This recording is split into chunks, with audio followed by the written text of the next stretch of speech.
It's Tuesday! Who's ready for Taco Bout It Tuesday? I'm ready. I'm a little late. Technical difficulties. My internet was being shady.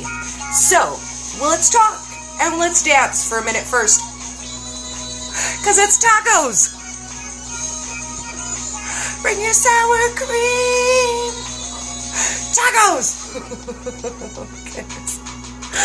Oh, what a day. I think it's technical difficulty Tuesday. I just spent like the last 20 minutes trying to start this live and my internet is being shady. So today we are going to talk about doing keto wrong. That's going to be the fun topic of the day. I titled this live, I was doing everything wrong. Because in the beginning, I was doing absolutely everything you could possibly imagine about keto. I was doing that wrong because I didn't understand what keto was. When I found it, I found on my own. I didn't know there were Facebook groups for support. I didn't know there were places you could go for information. So what I knew is I knew keto is low carb. So I set about eating low carb foods. If I had a recipe and I wanted to make it, I would Google a low carb version of that. And I was like, oh my God, dude, I'm so keto. Like, I am keto AF. Like, dude, you don't think I'm keto? Fight me. Fight me. and the truth of it is, I wasn't. Like, I was so far off from what keto was, and it was only because I didn't have a basic understanding of how keto worked. So what we're going to do is we're going to talk about the 5 top things that I personally did wrong when I started keto. So you may or may not have come across some of these issues. This is my personal list of the top 5 things I think held me back with succeeding at keto when I started. So let's take a look. Now, the first thing in the video that it talks about is fats. I was not adding any fats. When I found keto, I was like, wow, that sounds really good and really healthy, but maybe not that much extra fat. And my fiance said, oh, wow, honey, that sounds like a great idea for you. Healthy, whole foods, that's really good. But I'm concerned about your health. Maybe not so much fats. Maybe not so on the high fats. Now, the problem with that idea in my head is the whole entire basis of keto is high fat. So when I wasn't adding the extra fats, when I wasn't eating high fat, I wasn't losing any weight. I wasn't burning fat for fuel. I was eating low carb and I was feeling better, but it wasn't truly keto because I wasn't adding the extra fats. Now, the number 1 tip I will give you for adding fats is the rule of thumb. I add a healthy thumbful of fat or a tablespoon of fat to everything I eat now. So if I'm having a steak, I add fat. If I'm having veggies, I add fat. If I'm having salad, I add olive oil. And that's how you get enough fat. If you consider that your percentage of fat is supposed to be so much higher than your protein, you're never going to get enough fat in just fatty meats. Even bacon, it's 1 to 1. 1 gram of protein, 1 gram of fat. But even eating just bacon, you're never going to get the right amount of fat without adding it. And that one was hard. It was hard for me to wrap my brain around adding fat to my food. So that's number 1 thing that I personally was doing wrong when I started keto. Now let's check the video and see what number 2 in row was, because I kind of want to do them in row. Ooh, number 2. I was not eliminating by ingredients. What? Hashtag, that's not keto. And I was like, whatever, you don't know. I'm keto AF. I'm keto. You don't know, you don't tell me. But what I didn't realize when I began keto is that it's more than about just eating low carbs. we eliminate certain things due to ingredients as well. So things like low carb whole wheat tortillas, in the beginning of my keto journey, I would have eaten those and said, oh my God, I'm totally keto. But they're not due to ingredients. You can make a keto tortilla that's all keto ingredients, but the ones that I came across on the market had wheat, or they had corn, or they had starches in them that I don't necessarily want to be consuming on the regular. And again, when you're starting keto and it's beginning, you're going to lose a lot of weight. A lot of things are going to come off. A lot of changes are going to happen. And then when your weight starts to slow down, then you start to hunt for maybe some of the reasons why you're not as successful on keto as you feel like you should be. And maybe you're like me and we're doing a few things wrong. And I say in quotations because it's all fixable. It's all adjustable. Now, the next issue that I had was I didn't understand about sugars. I did not understand that sugars literally have 50 plus different names.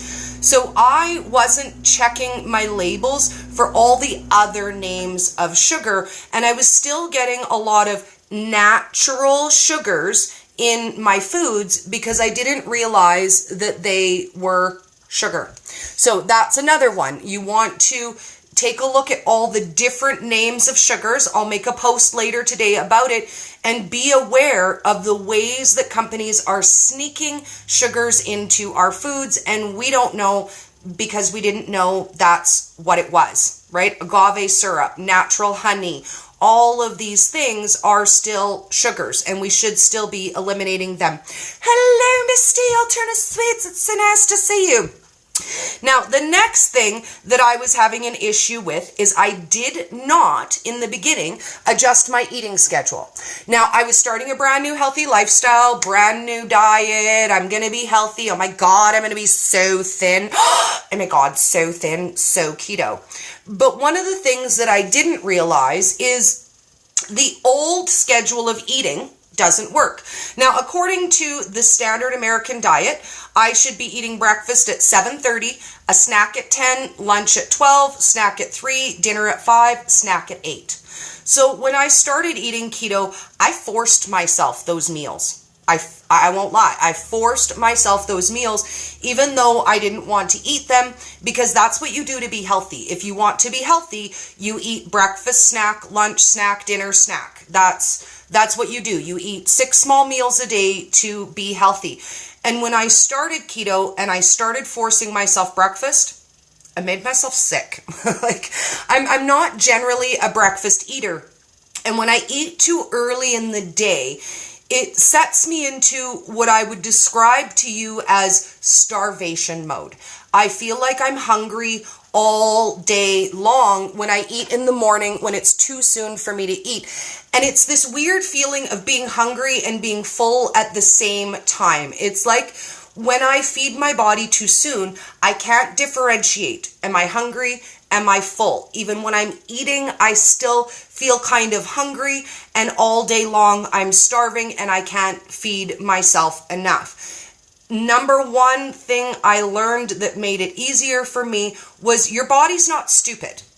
Your body knows when it's time to eat. I eat for emotion. I eat when I'm happy, when I'm sad, when I'm upset, when I'm lonely.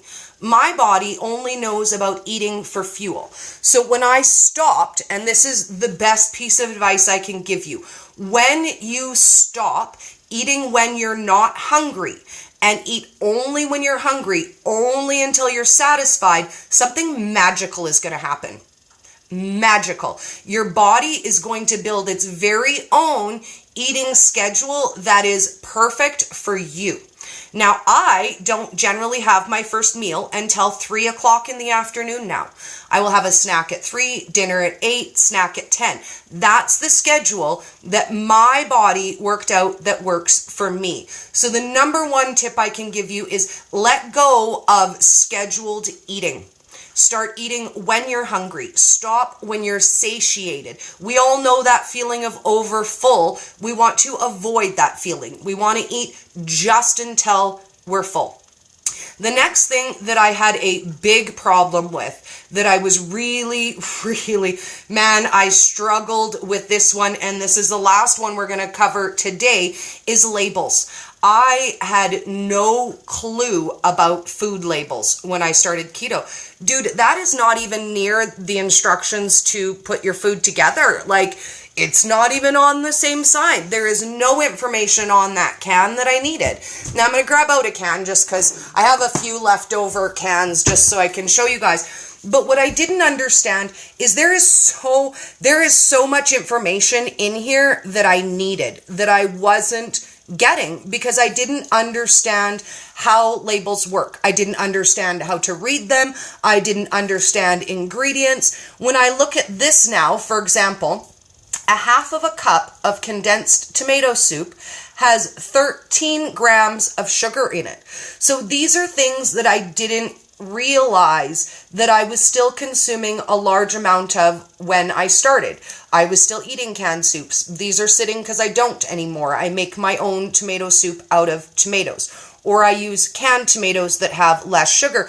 But I didn't realize how much was going into these products. So for a half of a cup of tomato soup, not only does it have 13 grams of sugar, wait for it, you're going to love this one, 22 grams of carbs. 22. So what is in the ingredients that makes this so high in carb?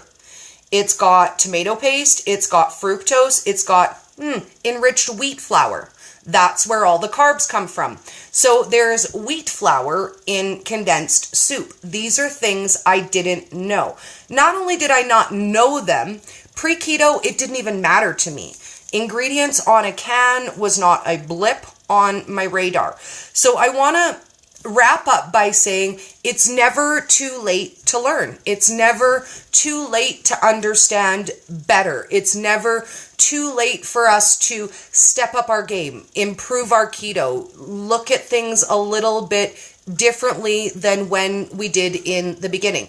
I use less sweeteners now than I used to. I use less almond flour than I used to. There are a lot of things that have adjusted along my journey, and I want to encourage you guys to do that for yourself. There isn't anyone who's going to be able to give you the perfect numbers for keto. Nobody is going to be able to say to you, this is what you should do, this is what you should eat, this is how you should manage your life. That is for us each to decide individually what works for us. Do we have a higher sensitivity to carbs? Do we need to be more careful about sweeteners? These are all things that we get to adjust for our own way of eating, and that is literally my favorite thing about keto, is we can each keto our own way with what works for us. Okay, JackCon, I'm going to say that, on Instagram says, I've had the gastric sleeve, no gallbladder, high blood pressure, and lately anemia. Do you think it's a good idea to start keto? I need to lose 30 pounds and I already did everything. Yes, girl, 1,000,000%. I'm going to say that I think keto is amazing for you. I personally had the gastric sleeve placation, which is similar to the surgery that you had, except for my stomach is stitched instead of removed. I'm 8 years post-op, and I don't regret my surgery. My surgery was amazing. It helped me with limiting the amount that I eat. But my surgery didn't teach me about food. It didn't teach me about what was good food, what was high density nutrient food. And these are important things, especially for us, lady.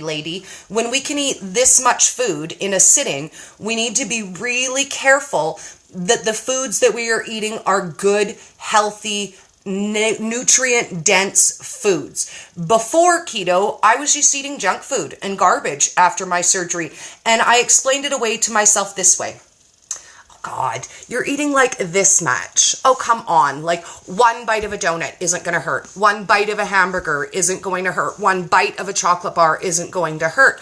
But I could have one bite and then one bite and then one bite. And at the end of the day, I would have still eaten a whole chocolate bar, which isn't good for me. So I really love the combination of weight loss surgery and keto for me. For me, keto was the answer to the other issues that my weight loss surgery did not help me with. So I would definitely recommend to try keto. Now, without the gallbladder, you're going to want to slowly introduce the higher fats, and you may never eat quite as much fat as I do. But what you want to do is you want to go with your own body. So first things first, you want to cut all your sugars out. Your natural sugars, your sweeteners, your honeys, all of that. You want to cut all of that out. And then you want to look at reducing your carbohydrate intake. So you want to, first of all, we want to cut out all of our wheats, all of our grains, all of our pastas, all of those things. Then we want to focus on lower carb vegetables. Now, for you, without a gallbladder, I would honestly suggest starting at about 60% fat and then slowly up your fats and see how that works for you. I would start at 60% fat. If you're feeling really good, you're not having any tummy upsets, you're not having big issues with the runs, pop it up to 65%. See how that works for you, how that works for your body, and then slowly increase your fats till you get to the level where you are comfortable. Fats are not a target. They're meant to keep us full. So your protein is a guideline, your carbs are a limit, and your fat is a lever. Everybody has their own theory. I don't believe you can overeat fat. Personally, I don't feel like you can overeat it. So if you're hungry, add more fat and then monitor your proteins and your carbs, and it'll get easier. When you're full and you're not struggling and you're not suffering and you're not going through that range of deprivation binging, because you can only deprive yourself of the good things for so long. Let's be honest. None of us are Mother Teresa. None of us are in to give up everything we enjoy for the rest of our lives. If you are not allowing yourself to live a real, whole, full life that includes your keto lifestyle, it'll be a diet and you'll leave it behind. And I don't want you to, because I like you. And we're in for life. You can't leave me. There's no leaving me. I'm gonna pull out my favorite line from Wedding Crashers. Don't ever leave me, 'cause I'd find you. Have an amazing day, guys. And we are going to do, I think, another little quick short live later this afternoon. So stay tuned. I think we're going to talk specifically about weight loss surgery. So tune back in, Miss Tammy Lady. Your daughter is thinking about having weight loss surgery. I think we should chat. I think we should talk about it, because depending on her mindset, it could really, really help her. So stay tuned, guys. I'm going to say, give me about an hour, and we're going to pop back and we're going to talk specifically about weight loss surgery and the ketogenic diet together and why it's the dream team for me. Have an awesome day, guys. I will see you soon. Oh, we need our taco song. Like, hello, tacos. Duh, Dori. We can't leave without, like, dancing to the tacos. Get our sound back on.